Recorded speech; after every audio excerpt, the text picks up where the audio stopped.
Escape from the unknown. Ethan's last memory was driving home on a deserted highway, headlights slicing through the darkness. Then, a blinding blue light engulfed his DH. His body lifted weightlessly from his seat, and everything went black. When he woke, he was lying on a cold metallic table in a dimly lit chamber. His wrists, ankles, and DI were bound by an unseen force. The air smelled sterile like burned cly.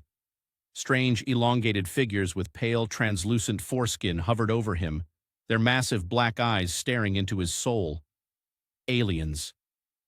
Panic surged through him, but he forced himself to breathe. The creatures communicated in eerie, chittering sounds, pressing a floating die toward his face. His instincts screamed. This was some kind of experiment. He had to get out. With every ounce of strength, Ethan twisted his DH, testing his restraints. They felt like magnetic fields.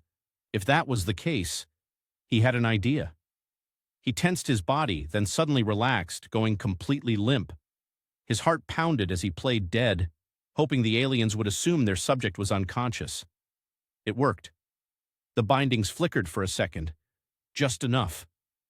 Summoning all his willpower, he jerked free and rolled off the table, hitting the ground hard. The aliens let out startled, insect-like clicks. Ethan spotted a glowing panel nearby, maybe a control console? He lunged for it, slamming his palm down. Alarms wailed. A door hissed open, revealing a long, curving corridor bathed in eerie green light. He ran. His feet pounded against the metallic floor as he tore through the corridor, hearing the aliens chittering behind him. He dodged through a doorway and found himself in what looked like a hangar. In the center, a pulsating energy field surrounded his car. They took the whole thing? No time to question it. Ethan sprinted toward his vehicle, slamming his DIH against the glowing control panel near the energy field. The barrier flickered and dropped. He yanked open the car door and threw himself inside. Miraculously, the keys were still in the ignition. He turned them. Nothing. The aliens were closing in. Desperate, he slammed his foot on the gas anyway. The ship shuddered.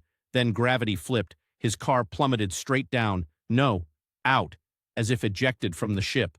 Wind roared around him as he fell, the night sky spinning wildly. Just when he thought he was doomed, the car's tires hit pavement with a gut-wrenching jolt. Ethan gasped, his hands gripping the wheel. He was back on the highway. The blue glow above him flickered, then vanished. His heart pounded, his breath came in ragged gasps. Had it really happened? He looked at his shaking hands, burn marks where the restraints had held him. It was real. And as he sped home, one terrifying thought echoed in his mind. What if they come back?